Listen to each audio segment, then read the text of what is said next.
Yes, please. Good afternoon. Good afternoon. Thank you sir. Pawan Kumar, आपका साक्षात्कार का माध्यम हिंदी है ना? तो सबसे पहले अपना संक्षिप्त परिचय बोर्ड को दें। सर, मेरा नाम पवन कुमार है। मैं राजस्थान राज्य के नागौर जिले के सोमना गांव का निवासी हूं। मैं एक डेंटिस्ट हूं। मेरे पिताजी ट्रक चालक हैं। मेरा वैकल्पिक विषय संस्कृत साहित्य है और योगा मेडिटेशन मेरी हॉबी है। अच्छा, डेंटिस्ट हैं आप, तब भी फादर अभी ट्रक ड्राइवर हैं। कोई आप उनके साथ कोई ऐसा इकोनॉमिक सपोर्ट या कुछ ऐसा नहीं कर पा रहे हैं कि? सर, मैं सिविल सर्विसेज की यूपीएससी प्रिपरेशन कर रहा हूं, तो मैं खुद तो इंडिपेंडेंट हूं, लेकिन फादर को अभी कंट्रीब्यूट नहीं कर पा रहा हूं। वो भी मेरे को मोटिवेट करते हैं कि तुम अपना ड्रीम परस्यू करो, उसी में मेरा ड्रीम है। आपने 2012 में हम लोग देख रहे हैं कि आपने बीडीएस पूरा किया। Yes sir. 10 साल ऑलमोस्ट हो गए हैं लगभग। Yes sir. इस 10 साल की जर्नी क्या रही है आपकी? केवल तैयारी रही है या कुछ और भी किया है आपने? सर, मैं 2014 से लेके 21 तक जो एक हमारे सीनियर का डेंटल क्लिनिक था, तो वहाँ पर टेम्परेरी जॉब करता था। और उसके बाद अभी मेरे को 2018 जो राजस्थान पीसीएस की वैकेंसी थी, उसमें मेरा सिलेक्शन हो गया और सहायक निदेशक उद्योग के पद पर अभी बाड़मेर में कार्यरत हूँ मैं। जॉब कर रहे हैं आप? Yes sir. तो फादर अभी भी क्या? हाँ सर। वो नहीं छोड़ रहे? मैंने बोला तो बोले कि ठीक है, तू आईएएस बन जाएगा, उसके बाद छोड़ दूंगा। अभी वो मतलब बैठे हुए थे कि मेरे को खाली बैठना अच्छा भी नहीं लगता, तो अभी आरएएस में सिलेक्शन के बाद एज वो मतलब रूटीन चला रहा है, वो प्रेशर नहीं।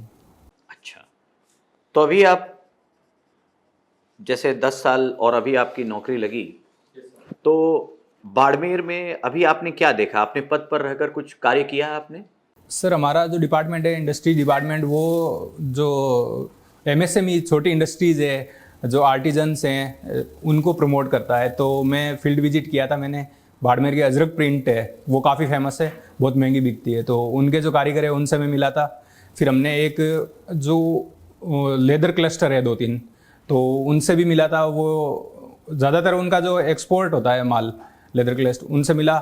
फिर एक बाड़मेर की बहुत फेमस जो एम्ब्रॉयडरी का काम करती है, रूमा देवी नाम से, नारी शक्ति पुरस्कार भी मिला हुआ है, और वो कई सारी महिलाओं को रोजगार देती है गांव में, तो उनसे भी मैं मिला।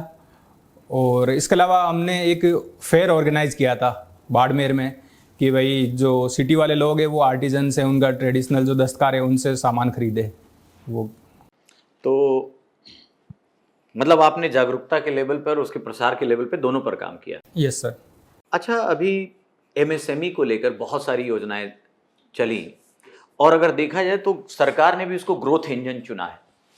सरकार को पता है कि अगर हम इसको नहीं करेंगे तो रोजगार खासकर हम नहीं दे पाएंगे, और बहुत सारी योजनाएं हैं।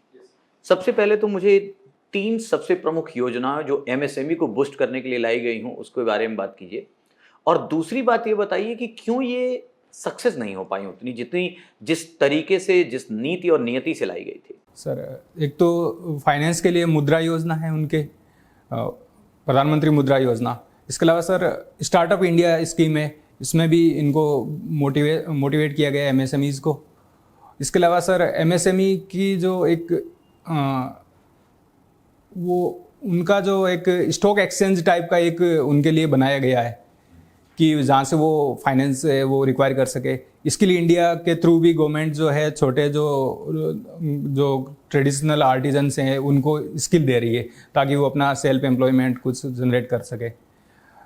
इसके अलावा सर जो इनमें एमएसएमई में प्रॉब्लम है, हमारे साथ प्रॉब्लम ये है, मैन्युफैक्चरिंग एमएसएमई वो ज़्यादा ग्रो नहीं कर पाई, क्योंकि हमारा जो सपोर्टिंग इंफ्रास्ट्रक्चर है मैन्युफैक्चरिंग के लिए, वो कहीं ना कहीं अप टू द मार्क नहीं है। जैसे road, power supply, water supply, skilled labour. इसके अलावा जो लेबर लॉज है वो भी कहीं ना कहीं ज़्यादा फ्लेक्सिबल नहीं है, एनवायरनमेंट क्लॉज। मुद्रा योजना को 10 में से कितने मार्क्स देंगे? सर, इसका ग्राउंड लेवल पे मेरा कोई विशेष वो नहीं है असेसमेंट, तो मैं जो न्यूज़पेपर से पढ़ पाता हूँ तो ठीक है ये योजना सब। तब भी कितना लगभग? इसके बारे में सर सकारात्मक ही है सर, अब जज करना थोड़ा मेरे लिए कठिन होगा, पर सकारात्मक योजना है सर। अच्छा, आप बाड़मेर में हैं। Yes sir. बाड़मेर एक साझा करती है बाउंड्री, एक ऐसा जिला है जो पड़ोसी देश से साझा करती है। Yes sir. उसकी कुछ चुनौतियां होती हैं और कुछ और भी पक्ष आते हैं। तो बाड़मेर को अगर हम और जबकि आप देखिए संसाधन, अगर मैं बाड़मेर के लिए कहूँ कि बाड़मेर एक संपन्न जिला है जिसके लोग गरीब हैं। हाँ, कुछ हद तक कहा जा सकता है, क्योंकि सर बाड़मेर जो रीजन है वो इंडिया का लगभग 20% क्रूड ऑयल है वो प्रोड्यूस करता है, और इसके अलावा गैस के भी एक्सप्लोरेशन की काफ़ी पोटेंशियल है। लेकिन वहाँ के लोगों में एक जो एजुकेशन है उसमें पिछड़ा हुआ है, और इसके अलावा चाइल्ड मैरिज है वहाँ पर काफ़ी प्रिवेलेंट है लोगों में। जैसे ज़मीनें जो रिफाइनरी ने और एक्वायर की थी तो काफ़ी मुआवजा मिला था, लेकिन उसको वो सदुपयोग अच्छा इन्वेस्ट नहीं कर पाए। तो अभी सिचुएशन ये, महंगी गाड़ियाँ खरीद ली घरों में, या अच्छा इन्वेस्टमेंट नहीं किया, तो उनके साथ ये हो गई कि खेत भी चले गए और अब पैसे भी नहीं है। तो एक विज़न होती है आगे बढ़ने के लिए लोगों में, कहीं ना कहीं वो एक सीमांत जिला है, तो इस वजह से उनमें इतनी ज़्यादा वो मेन स्ट्रीमिंग नहीं है। ऐसा तो नहीं है कि एक मॉडल भी हमारा देखें अगर हम देश में, तो जो वहाँ के रिसोर्स होते हैं उस रिसोर्स को बाहरी कंपनियां या बाहरी लोग आके एक्सप्लॉयट करते हैं, उसका बहुत यूज करते हैं, लेकिन लोकल लोगों तक वो लाभ नहीं पहुँच पाता है। हाँ सर, रिसोर्स कर्स ऐसा कुछ घटना होती है कि जहाँ जो रिसोर्सफुल होते हैं वो उसके मीनिंग को नहीं समझते और उसका एक्सप्लॉइट, जैसे हमारे जो छत्तीसगढ़, झारखंड, ये मिनरल रिच स्टेट्स हैं, लेकिन ये पुअर स्टेट है, जबकि जो दूसरे स्टेट्स हैं वो इनके कंपैरेटिवली कम रिसोर्सेज है, लेकिन वो अच्छा है। एक जापान भी इसका एक अच्छा एग्जांपल है, जिनके पास कोई रिसोर्स नहीं है लेकिन फिर भी ह्यूमन कैपिटल के दम पे उन्होंने बहुत अच्छा अचीवमेंट किया है। चलिए ठीक। पवन, आपकी हॉबी में आपने लिखा है sit outside and watch the beauty of mother nature. ये बताइए, आपने इस चीज़ को केवल मदर नेचर क्यों नहीं लिखा, सिर्फ मदर नेचर क्यों कहा आपने? सर, मदर के माँ के समान हमारी प्रकृति है सर मैम।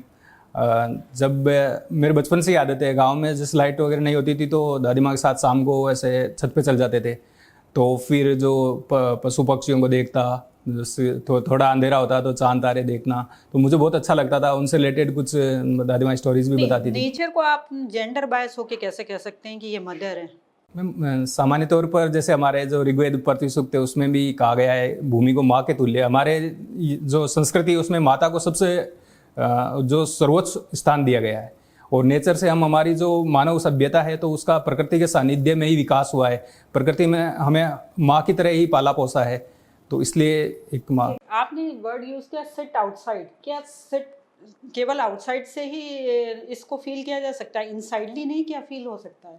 इनसाइड योग के थ्रू फील कर सकते हैं। ये बताइए, आप नागौर से आते हैं, ठीक है, नागौर किस लिए फेमस है आपका? मैम, पॉलिटिकल देखा जाए तो नागौर में पंचायती राज सिस्टम चालू हुआ, तो ज़्यादातर लोगों से मैं मिलता हूँ तो वो इसी वजह से जानते हैं। बाकी नागौर में और भी काफ़ी चीज़ें फेमस हैं। जैसे इकोनॉमिकली नागौर का क्या कंट्रीब्यूशन है देश की अर्थव्यवस्था के लिए? मैम, वहाँ पर एक एग्रीकल्चर बेस्ड वो डिस्ट्रिक्ट है, तो नागौरी पान मेथी है जो बहुत फेमस है और उसके आयुर्वेदिक बहुत सारे लाभ है। इसके अलावा एक मार्बल है जो नागौर मकराना का, तो उससे जो ताजमहल से लेके बहुत सारे स्मारक है उससे बने हुए हैं। एक टंगस्टन की फैक्ट्री थी, जो अभी तो टंगस्टन वहाँ पर काम नहीं हो रहा, लेकिन टंगस्टन की एकमात्र फैक्ट्री डेगाना में ही थी। अच्छा, अभी आप बात कर रहे थे सर से, तो आपने बाड़मेर का नाम लिया और ये कहा कि अजरक प्रिंटिंग, ठीक है ना, ये जो अजरक प्रिंटिंग, इसकी क्या खास बात होती है, क्या इसमें विशेषता क्या होती है अजरक प्रिंटिंग में? जिसमें मैं वहाँ मिला, उनसे पूछा था, तो वो बता रहे थे जो एक दो तरह से होती है, एक तो केमिकल्स से होती है, एक नेचुरल कलर से। तो नेचुरल कलर से वो करते हैं तो उसमें 22-23 प्रोसेस यूज़ करते हैं। वो एक चद्दर को, जो एक बेडशीट को बनाने में उनको 1 महीना लग जाता है, और फिर वो हाथों से उस पर छपाई करते हैं। ब्लॉक बने होते हैं, उन ब्लॉक से वो प्रिंट करते हैं उन पर।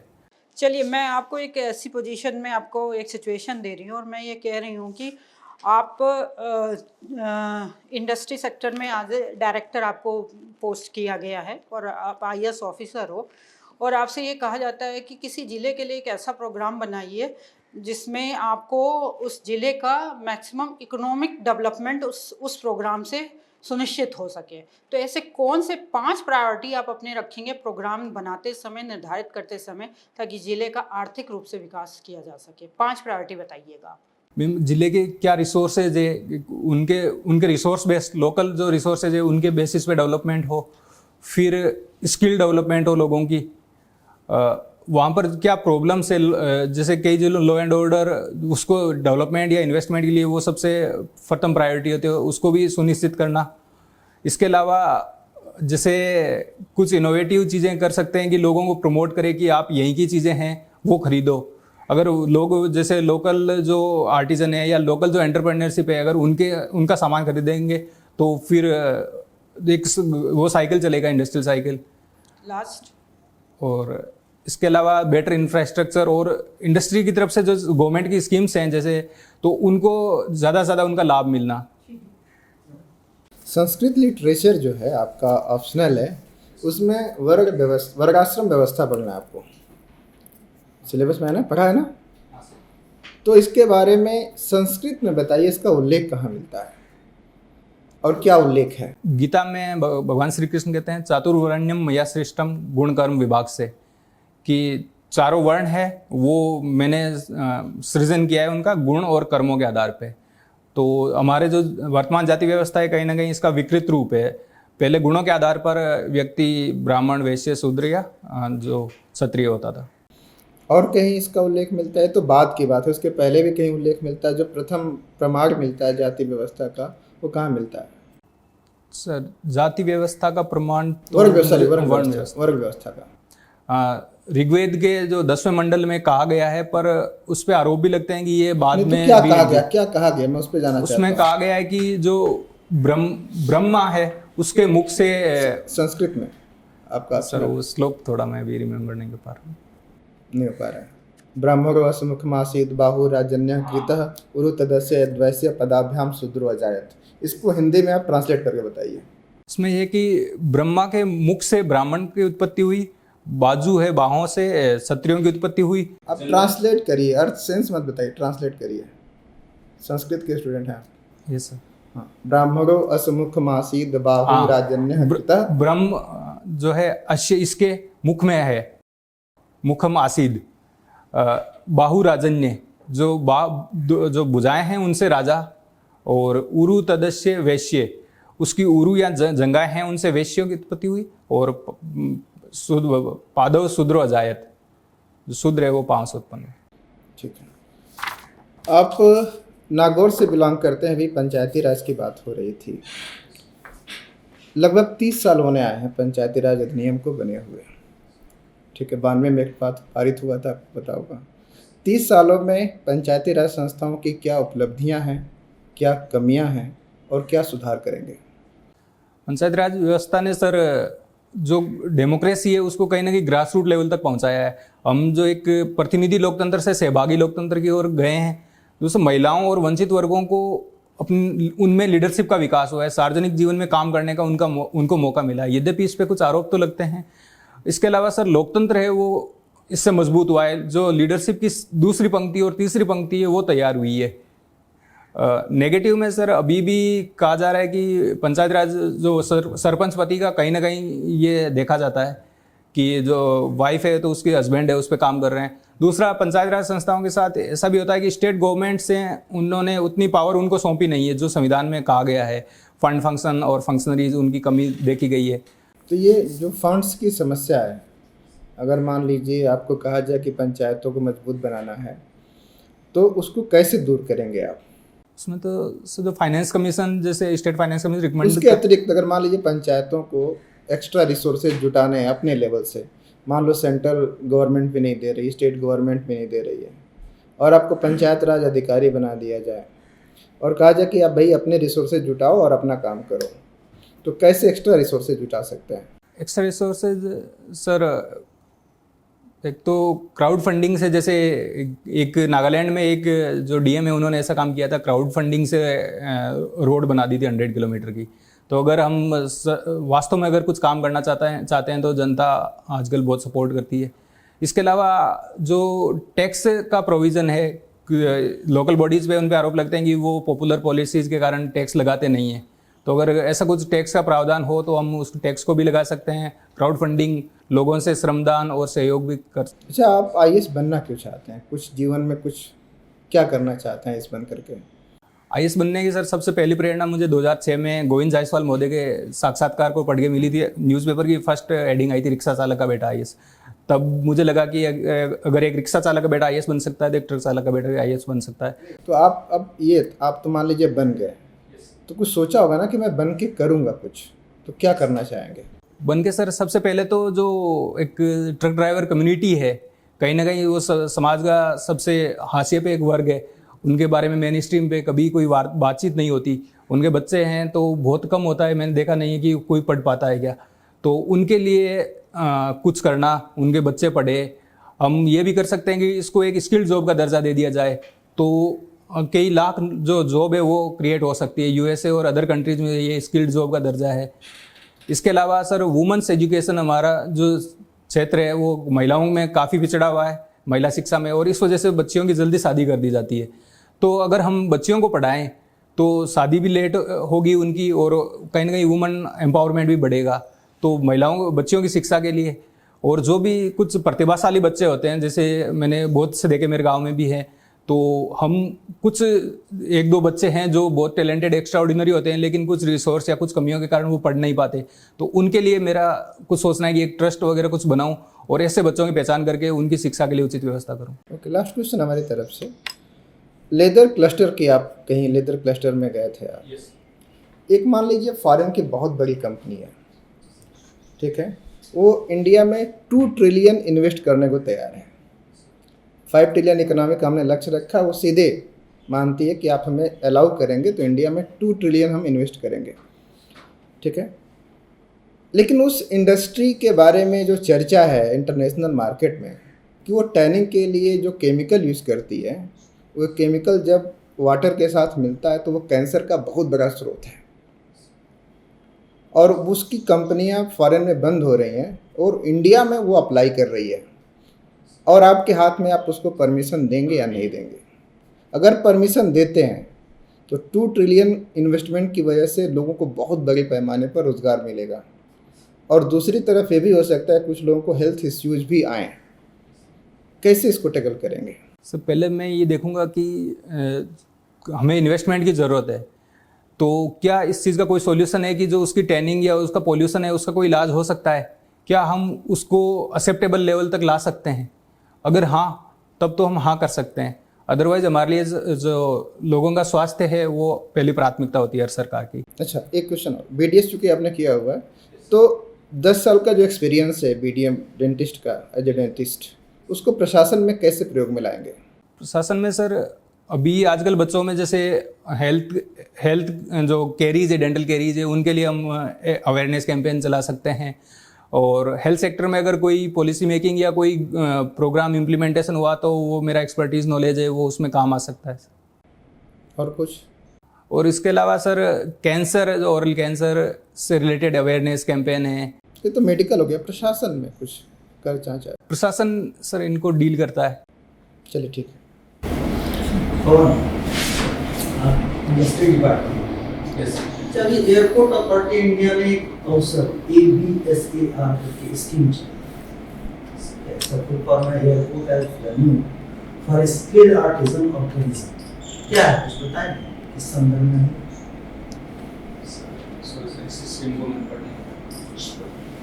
एक चीज बताइए, अभी केस आया हुआ था सुप्रीम कोर्ट में, और वो था माइनॉरिटी के स्टेटस को।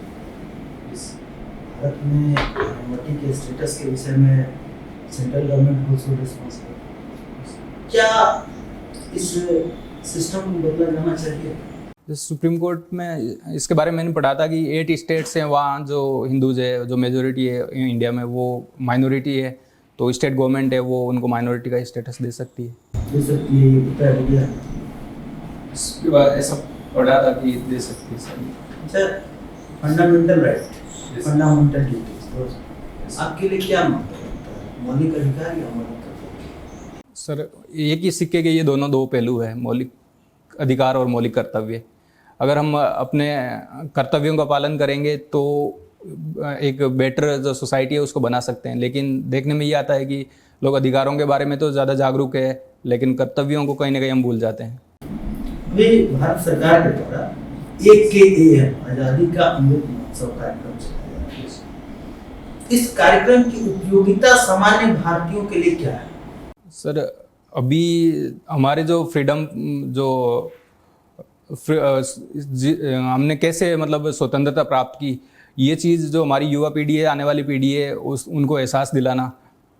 इसके अलावा लोगों में जो है एक वापस नेशनलिज्म या राष्ट्र भावना है, उसको बढ़ावा देना। सरकार की हमने अभी तक कहाँ कितनी प्रगति की, लोगों को ये भी एहसास दिलाना कि हम जो 75 साल में हमने कहाँ, अभी हम कहाँ स्टैंड कर रहे हैं।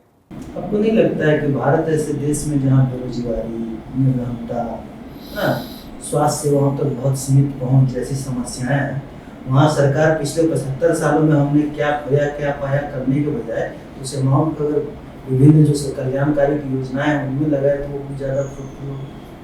सर, भारत में है कुछ समस्याएं निश्चित रूप से, लेकिन अगर हम तृतीय विश्व के जो भारत के साथ आज़ाद हुए देशों में अगर हम तुलनात्मक रूप से देखें तो आज भारत एक उनमें सबसे बेटर परफॉर्म कर रहा है। और ये चीज़ें भी ज़रूरी होती है। सरकार इन्वेस्टमेंट कर रही है, हेल्थ सेक्टर, एजुकेशन सेक्टर, उनमें काफ़ी गवर्नमेंट स्कीम्स है और उनका लोगों तक फ़ायदा पहुंच रहा है। लेकिन हमारी जो कल्चर है, हमारा जो स्वतंत्रता के लिए राष्ट्रीय आंदोलन है, हमें इन चीज़ों को, हमारी जो आने वाली पीढ़ी है उनको एहसास दिलाना भी बहुत ज़रूरी है। सर, सरकार के द्वारा 2 स्कीम चलाई जा रही है, स्टार्टअप्स इंडिया, स्टैंडअप इंडिया, लेकिन जो आंकड़े उभर कर कह रहे हैं वो बता रहे हैं कि यह स्कीम उतनी सफल नहीं हो पाई जितना इसको प्रचारित किया गया था। क्या खामियां रही इन स्कीमों में, दोनों योजनाओं में, या उस टाइप से रिजल्ट नहीं दे पाए जिस तरह की उम्मीद की? एक तो सर वो मैंने बताया इंफ्रास्ट्रक्चर वाली कमी, इसके अलावा कहीं ना कहीं फाइनेंस है, हमारे जो बैंक्स हैं वो भी कुछ जो एनपीए इन प्रॉब्लम से गुजर रहे हैं तो फाइनेंस की अवेलेबिलिटी वो भी कम रही। इसके अलावा जो एक ईज़ ऑफ डूइंग बिजनेस है तो उसमें भी अभी हमें अब और आगे चलना है। अभी जो चाहे जो अप्लाई करना हो, रजिस्ट्रेशन करवाना हो या प्रॉपर्टी रजिस्ट्रेशन, टैक्स डिस्प्यूट्स, तो इनमें काफ़ी टाइम लग रहा है। तो जो हम एक ओवरऑल इंडस्ट्री के लिए जो जैसा एनवायरनमेंट चाहिए वैसा एनवायरनमेंट क्रिएट हम नहीं कर पाए हैं, तो इस वजह से कहीं ना कहीं ये सीमित सफलता मिली है इन स्कीम्स को। आप जहाँ रहते हो वहाँ से पड़ोसी मुल्क की सीमा ज़्यादा दूर है। अभी जो हमारे पड़ोसी मुल्क में जिस प्रकार के घटनाएं घटित हुई, इमरान खान की सरकार को जाना पड़ा, शाहबाज शरीफ प्रधानमंत्री ने, तो आपको क्या लगता है कि क्या भारत को तुरंत पाकिस्तान के साथ अपने रिश्ते सामान्य करने की ओर आगे बढ़ना चाहिए?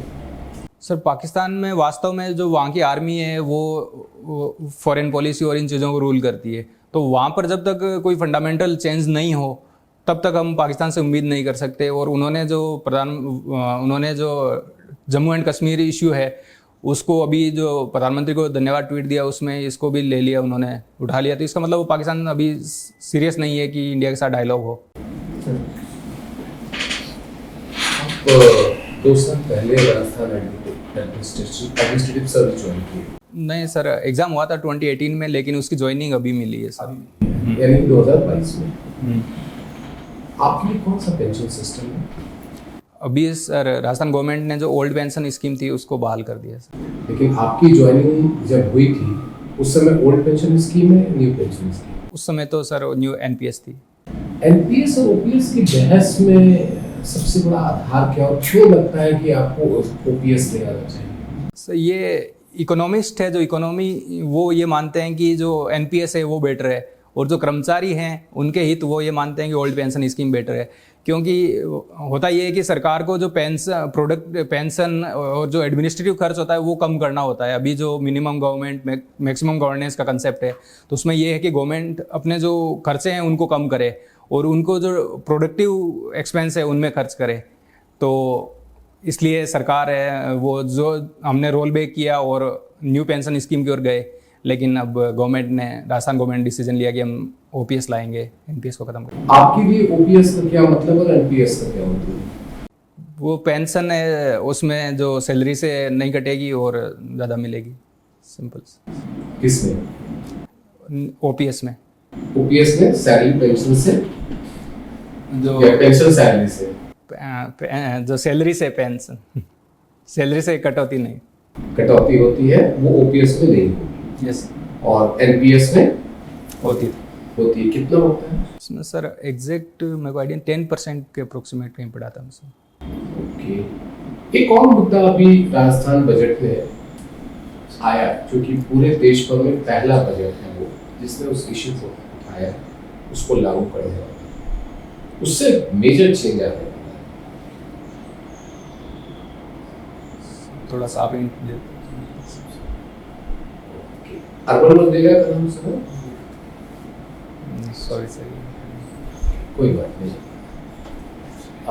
एक आपने भी बीच में जिक्र किया था लोकल बॉडीज में टैक्सेशन को इशू है, खासतौर पे एग्रीकल्चर का जो टैक्सेशन, एग्रीकल्चर में टैक्सेशन में पेच कहाँ फंसता है, कहाँ ऐसा इशू है जिसकी वजह से कोई भी सरकार उसके ऊपर जो है वो कोशिश ही नहीं करती, हिम्मत ही नहीं जुटाती कि उस पर टैक्स लगा दे। एक तो ये है, दूसरा इसका पहलू ये है कि कृषि पर कर लगाने का अधिकार किसके पास है, केंद्र सरकार के पास या राज्य सरकार?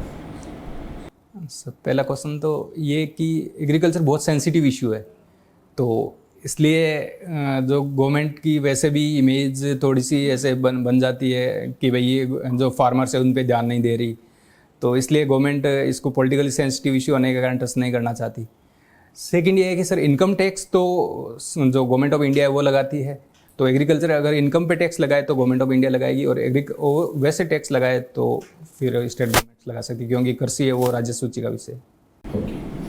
चूंकि ट्रैक्टर्स इकोनॉमी चूंकि आपके पिता ट्रक में है, ट्रक के उसमें ट्रैक्टर्स इकोनॉमी के ट्रक इकोनॉमी के लिए दो बड़े थ्रेट और दो बड़े सॉल्यूशन आपके लिए क्या, चूंकि आपने कहा कि जब आप बनेंगे डीएम तो आप ट्रकर्स के लिए कुछ खास चीज लेकर के आना चाहिए।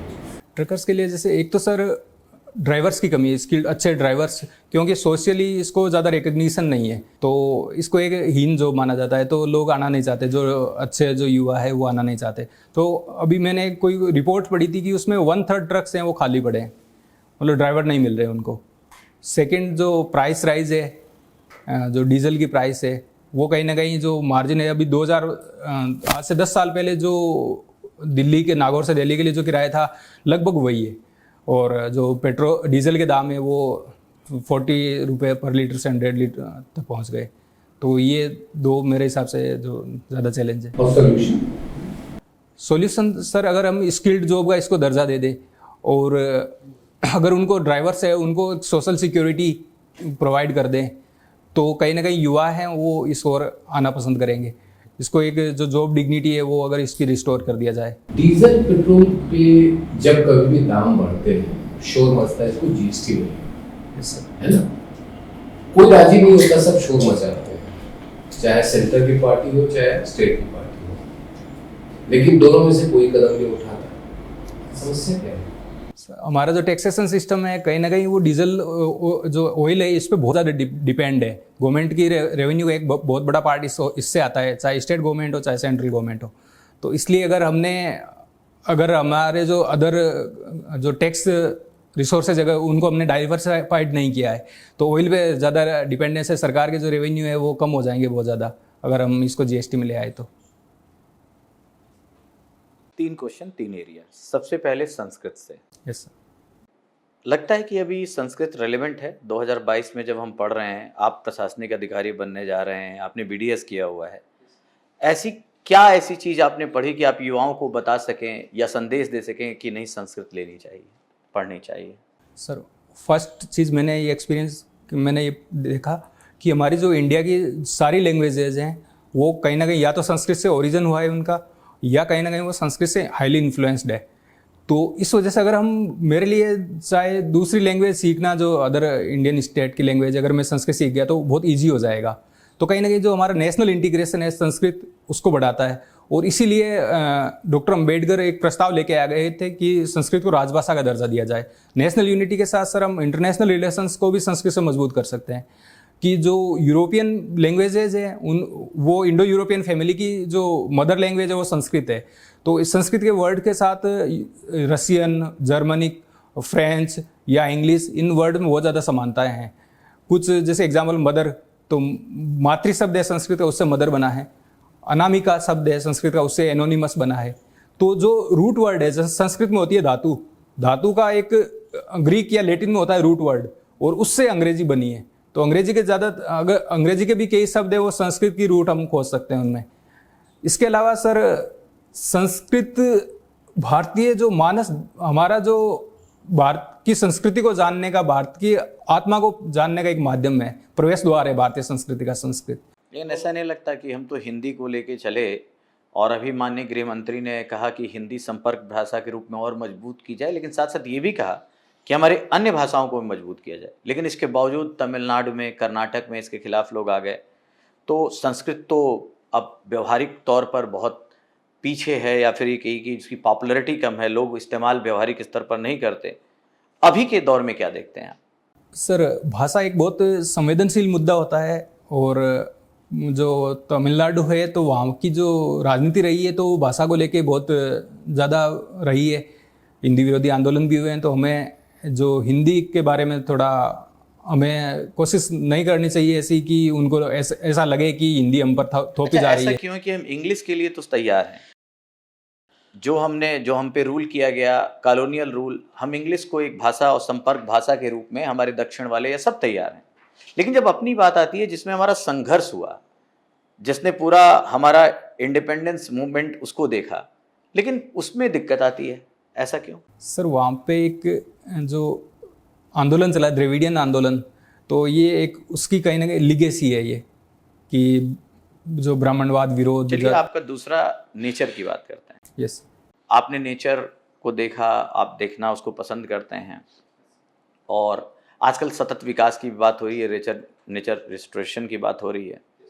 तो ऐसा क्या लगता है आपको, एक आम नागरिक की तरह हम क्या कर सकते हैं वास्तव में अपनी प्रकृति को बचाने के लिए? एक तो प्लास्टिक से इनका यूज़ करना कम कर दें या बंद कर दें, पॉसिबल हो तो। इसके अलावा सर, हर व्यक्ति को जीवन में एक पेड़ लगाना चाहिए। गाड़ी, अगर हम पर्सनल गाड़ी के बजाय अगर पब्लिक ट्रांसपोर्ट को यूज़ करें तो ज़्यादा बेटर होगा।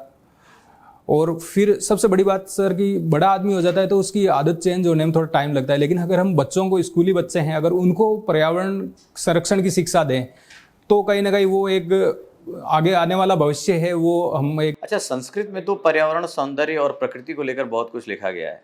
कालिदास को काफ़ी हद तक हम मानते हैं। कुछ बता सकते हैं कि प्रकृति, उस पर क्या लिखा है कालिदास ने?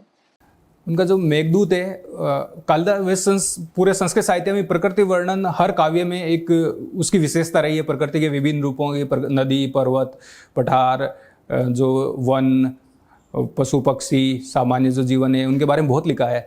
और कालिदास जी का श्लोक है एक, जो मेघदूत उनकी सबसे श्रेष्ठ रचना मानी जाती है। उसमें है कि उसमें जो अस्ति उत्तर श्याम दिशि देवतात्मा हिमालय नाम नगादि राजः। तो कहते हैं कि जो भारत के उत्तर में हिमालय नाम का पर्वत है वो सबसे श्रेष्ठ पर्वत है। वो अस्ति उत्तर श्याम दिशि देवतात्मा हिमालय नाम नगादि राजः। अच्छा, ये अभी रशिया और यूक्रेन वार, एक डिबेट चल रही है कि दोषी कौन है? आपका क्या मानना है, कौन दोषी है? सर, इसके पीछे दोनों पक्ष हैं, वो कहीं ना कहीं दोषी मैं मानता हूँ। अमेरिका और नाटो, जब सोवियत संघ का विघटन हुआ तो उसके बाद नाटो के जो पूर्व की और विस्तार की ज़रूरत नहीं थी, लेकिन फिर भी धीरे धीरे नाटो ने जो भी सोवियत संघ के जो अंग थे उन देशों को भी शामिल कर लिया। और ये यूक्रेन पे रशिया ने कह दिया था कि ये अंतिम है, और यूक्रेन को भी जो है वो नाटो में शामिल करने की कोशिश कर रहे थे अमेरिका। और मिन्स्क समझौता हुआ था इनके मध्य, तो उसमें भी ये कहा था कि यूक्रेन नाटो ज्वाइन नहीं करेगा। मिन्स्क कहाँ पे है? सर, बेलारूस की राजधानी। अच्छा, ये भारत का स्टैंड ना इधर का ना उधर का, ना रशिया के साथ ना यूक्रेन के साथ, ये जस्टिफाइड लगता है आपको? सर, अंतर्राष्ट्रीय राजनीति में जो राष्ट्रहित सर्वोपरि के सिद्धांत से संचालन होता है, और हमारे राष्ट्रहित इसी में है कि हम तटस्थ रहें, क्योंकि रशिया से हमारा जो डिफेंस है वो हाईली डिपेंड है रशिया पे, तो इसलिए हम उनको कंडेम नहीं कर सकते। और दूसरा ये है कि अमेरिका भी जो लगातार, अमेरिका एक तरफ तो क्वाड, और जो रियल थ्रेट है वो चाइना है। रशिया तो ना तो उनकी जीडीपी है ज़्यादा जो चैलेंज कर सके, ना उनके जो इकोनॉमी या जो पॉपुलेशन है, किसी चीज़ में रशिया थ्रेट नहीं है। वो एक आर्टिफिशियल थ्रेट है अमेरिका के लिए। अच्छा, अभी आपने नाम लिया क्वाड का। हम जब देखते हैं तो कभी क्वाड बना रहे थे, अब क्वाड प्लस हो गया, फिर हमने न्यू क्वाड जिसको बोला गया, और इसी तरह आकस सुना है आपने? हमने आकस बना दिया। तो कहा जा रहा है कि जब ऑब्वियसली जब इसके लिए क्वाड था तो फिर आकस की ज़रूरत क्या थी? क्वाड एक मल्टी डायमेंशनल है, उसमें डिफेंस का एंगल भी है, उसमें इकोनॉमी का एंगल भी है, स्ट्रेटजिक एंगल भी है। जबकि ये जो ऑकस है वो कहीं ना कहीं क्वाड को सप्लीमेंट करेगा या मजबूत करेगा कि ऑस्ट्रेलिया को यूएस और यूके मिलकर न्यूक्लियर सबमरीन प्रोवाइड करेंगे। तो लेकिन फ्रांस ने इसको कहा धोखा है। अब आपस में ही अगर विश्वास नहीं रहेगा तो इस तरह की जो भी ग्रुप और लीडरशिप है वो इसी तरह के कुछ ना कुछ संशय को जन्म देगी। चाइना और रशिया एक तरफ आ जाएंगे, तो ये जो ग्रुप बन रहे हैं उसमें विश्वास की जगह कुछ ऐसा काम हो जा रहा है कि अविश्वास पैदा हो जा रहा है। तो इसको आप कैसे देखते हैं? क्या सही में ज़रूरत थी आकस की? अमेरिका की फॉरेन पॉलिसी पिछले काफ़ी टाइम से काफ़ी अनप्रेडिक्टेबल रही है। तो जैसे हमारा इंडिया उनको एक तरफ कहते हैं स्ट्रेटेजिक पार्टनर है, लेकिन दूसरी ओर हमारे जो इंटरनल जो मैटर्स हैं उनमें हस्तक्षेप कर देते हैं, उन पे टिप्पणी करते हैं। तो मेरे हिसाब से सर अमेरिका ज़्यादा डिपेंडेबल पार्टनर नहीं है, इसलिए ये मल्टीपोलर ग्रुप्स बन रहे हैं। अच्छा, last question from the board. Covid में बड़ी संभावना थी कि जब शिफ्ट होगा चाइना से मार्केट और मैन्युफैक्चरिंग या कुछ तो वो इंडिया आएगा, और स्वर्गीय जेटली साहब ने ऐसी उम्मीद भी की थी। लेकिन देखा गया कि वो वियतनाम और ऐसे सेंटर्स पे ज़्यादा चला गया, इंडिया नहीं आए लोग। मेक इन इंडिया का जो सपना था वो उतना अच्छा नहीं हो पाया। ऐसा क्यों? सर ग्लोबल सप्लाई चेन के लिए एक तो पॉलिटिकल स्टेबिलिटी, दूसरा उनको चाहिए इंफ्रास्ट्रक्चर और एक बिजनेस फ्रेंडली एनवायरनमेंट। तो हमारे जैसे कुछ इंसिडेंट्स हुए थे कि जहाँ जो एप्पल के जो कॉन्ट्रैक्ट बेस पे विस्ट्रॉन और एक दो जो ताइवान की कंपनी है वो एप्पल के फ़ोन निर्माण करती है, तो उनके कारखानों में वहाँ पर मजदूरों ने आग लगा दी और ऐसी घटनाएं हुई। तो उससे कहीं ना कहीं कंपनियों में एक नेगेटिव इम्पैक्ट पड़ा कि इंडिया जो है वो वैसे इतना बिजनेस फ्रेंडली नहीं है। और इसके अलावा सर बाकी वही प्रॉब्लम इंफ्रास्ट्रक्चर वाली, लेबर लॉज, एनवायरनमेंट, सारी चीज़ें। ओके, आप दुश्मनों का दांत तोड़ना चाहेंगे या दांत खट्टे करना चाहेंगे? सर दांत तोड़ना ही ज़्यादा बेटर रहेगा। Okay, thank you, can go now. Thank you sir. ठीक है सर।